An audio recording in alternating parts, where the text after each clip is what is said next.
মোটামুটি ফেসবুকে দিয়ে বিল বানিয়ে দিলেই কিভাবে জানি অনেক কিছু হয়ে যায়। তো সেইটার মধ্যে থেকে উদ্ধার পাওয়া খুব মুশকিল। স্বাধীনতা বা যে মুক্ত বা যে জায়গায় আমরা বাংলাদেশ বলছি, এটা পৃথিবীর মধ্যে কয়েকটি রাষ্ট্রের মধ্যে একটি জাতির সংস্কৃতি এবং ভাষার জন্য স্বাধীন হয়েছে। এটা কিন্তু ধর্ম নিয়ে নয়, যেটা পৃথিবীর অনেক দেশ সেইভাবেই স্বাধীন হয়েছে, নিজেদেরকে তৈরি করেছে, অঞ্চল ভিত্তিক না, কিন্তু সেখানে সংস্কৃতি সবচেয়ে অবহেলিত। আমরা সংস্কৃতি কর্মীরা বিশেষ করে গানে নাটকে সবসময় রাজনৈতিক আন্দোলনের সঙ্গে আমরা জড়িত ছিলাম। আপনি 60-এর দশক থেকে তাকান, সে পাকিস্তান আমলে নিগৃহীত কিন্তু হয়েছে নাটকের অনেক লোকজন। 60, 62, 69, 71 তো আমাদের সামনে তাজ্জুল প্রমাণ। বিভিন্ন গণ আন্দোলনের সঙ্গেই কিন্তু সাংস্কৃতিক কর্মীরা ভীষণভাবে জড়িত। কিন্তু একটা বাজেট আলতাফ মাহমুদকে সৃষ্টি করতে পারে না, একটা বাজেট শেখ লুৎফর রহমানকে সৃষ্টি করতে পারে না।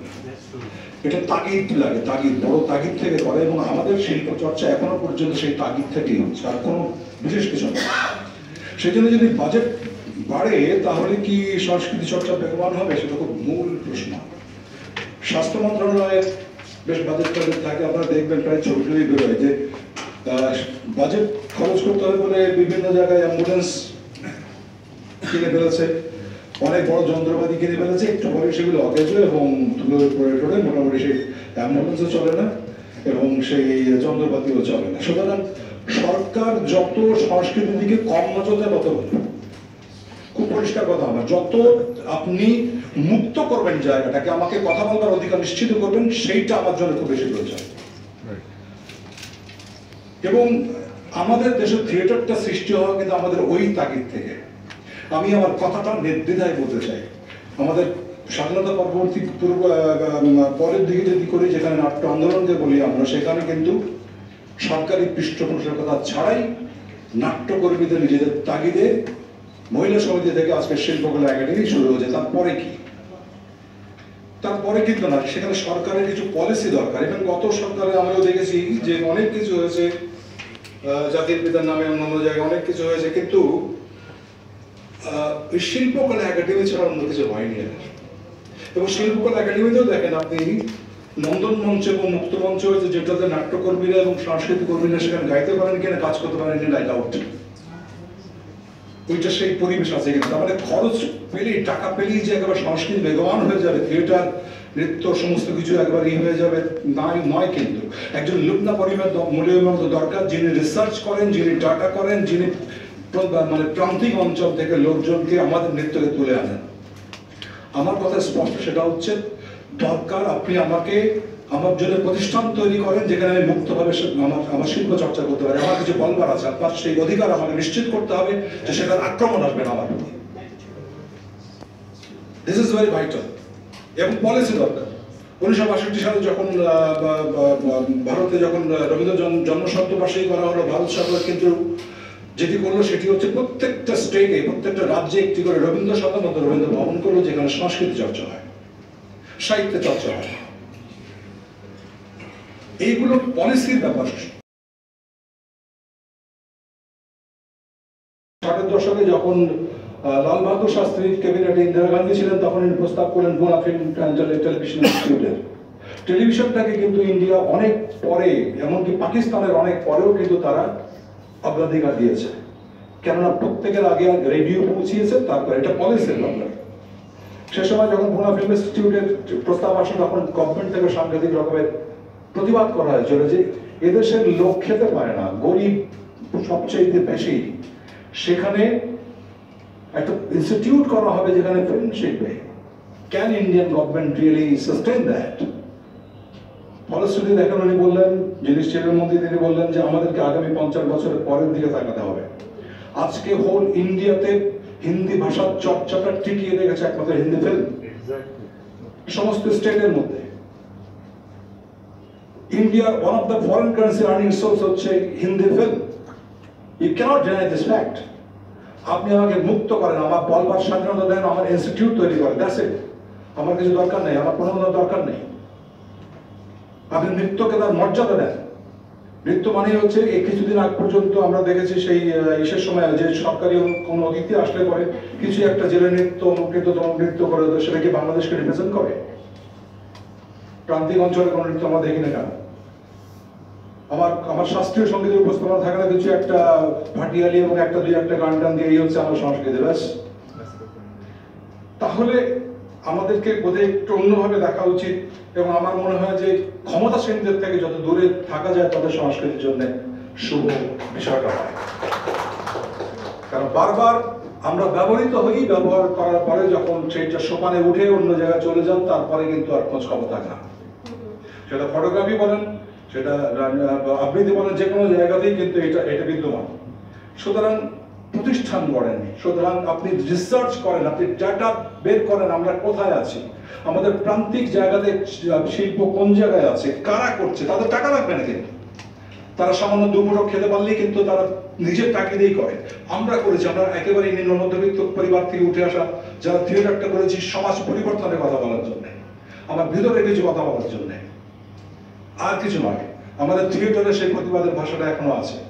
আমার মনে হয় না যে একজন মামুনুর রশিদ এই বয়সে বিভিন্ন জায়গায় থিয়েটার করেন সেটা শুধুমাত্র পয়সার জন্য নয়, এটা একটা তাগিদ।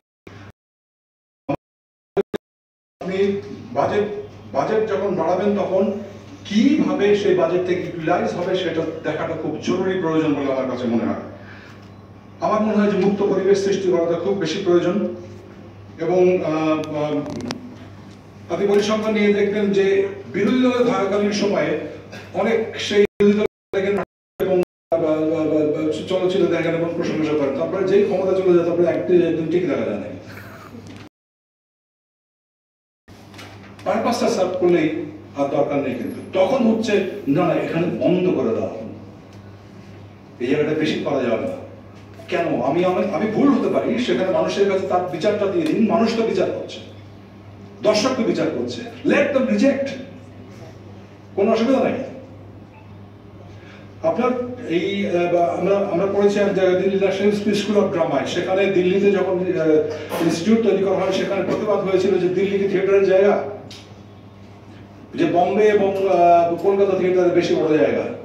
কিন্তু করা হলো সেখানে ইংরেজি থিয়েটার হলো, কিন্তু ইব্রাহিম আল কাজী সেখানে এসে হিন্দি থিয়েটার শুরু করেন, হিন্দি ল্যাঙ্গুয়েজকে সেখানে প্রসারিত করেন, হিন্দিতে থিয়েটার শুরু হয়। That's fact. You need policy to really nurture the culture, যেটা আপনার দেশের আইডেন্টিটি। ইউনিসেফের কথা বলছেন বা যারাই কাজ করছে তারা কোন জায়গায় কেন কাজ করছে এই প্রান্তিক ইস্যুর মধ্যে। আমি আমেরিকান একটা ইস্যুর সঙ্গে বলেছিলাম যে একটু আমাদের ট্রেনিং এর ব্যবস্থা করেছি, উই আর নট ইন্টারেস্টেড।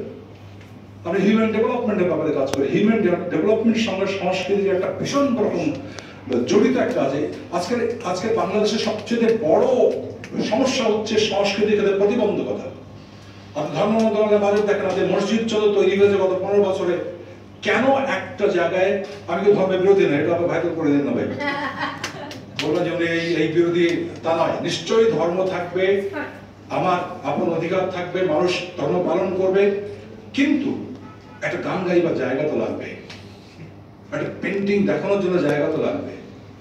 সেটা সৃষ্টি কটা হয়েছে? কেননা এখানে ভোটের রাজনীতি কাজ করে না, ধর্মটা খুব বেচা যায়। আমি দুঃখিত যদি কেউ অন্যভাবে নেন, কিন্তু এটা কাজ করে বলেই কিন্তু আমরা এই জায়গাটাই বারবার আমরা দেখেছি। আমরা অনেক পরিশ্রম দিতে পারবো, সেটা রাজনৈতিক আলোচনা, সেদিকে নাই গেলাম আমরা, কিন্তু এটা আছে। এবং আমি আমার যে পৃষ্ঠপোষকতা দরকার সেটা খুব ভাইটাল। আমাদের দেশে আবার মুশকিল হচ্ছে যে কেউ যদি কর্পোরেটের দিকে তাকায় সেখান থেকে হেল্প নেয়, তাহলে সে আবার একটা অচ্ছুত টাইপের হয়ে যায়। আপনি হোল আমেরিকার দিকে তাকান, আপনার ব্রডওয়ের কারণেই, থিয়েটারের কারণেই আজকে নিউ ইয়র্ককে সবাই চেনে। বিভিন্ন দেশে বিভিন্ন স্টেটে, আমেরিকান স্টেটের বিভিন্ন জায়গাতে বড় বড় কোম্পানি তারা বড় বড় রকমের অ্যামাউন্ট দিচ্ছে এবং সেখান থেকে ট্যাক্স হলিডে পায়। আপনাদের এখানে সেই ব্যবস্থা আছে? কেন বড় বড় কোম্পানিগুলোর কাছ থেকে নেওয়া হবে এবং তারা ট্যাক্স হলিডে পাবে না? হ্যাঁ, এর জন্য আপনি সিস্টেম তৈরি করেন, যদি গভর্নমেন্টের সেই রকম ইয়ে না থাকে। আপনি ফ্রেঞ্চ থিয়েটার বলেন, যে কোনো ধরনের থিয়েটার বলেন, আজকে কলকাতায় কটা অডিটরে, মামা পাশের দেশে, পাশের একটুখানি দম পেলেই হয়, কয়েকটা রকম মধুসূদন মঞ্চ, নজরুল মঞ্চ, শিশির মঞ্চ, অহিন্দ্র মঞ্চ, অমুক মঞ্চ, গিরিশ মঞ্চ, প্রত্যেকটা জায়গা মঞ্চ আছে। And you have only one theater যেটা নিয়ে কাড়াকাড়ি, এবং সেখানে কে কি করছে, ও কি করছে, সে কি করছে, এটা করতে দেওয়া যাবে না। এই জায়গাটা যদি স্বচ্ছভাবে প্রতিবাদের জায়গা তৈরি করা না হয়, তাহলে আপনি যতই বাজেট বাড়ান এবং বাজেট নিয়ে কথা বলেন, কোনো কাজ হবে না। আমি দুস্থ শিল্পী কেন থাকবে? দুস্থ শিল্পী হওয়ার দরকার নেই তো। আপনি এমন ব্যবস্থা করেন যে শিল্পী দুস্থ হবে না। সে তার ব্যবস্থার কারণেই সে তার জায়গা থেকেই সে চলতে পারবে। কেন পারবে না?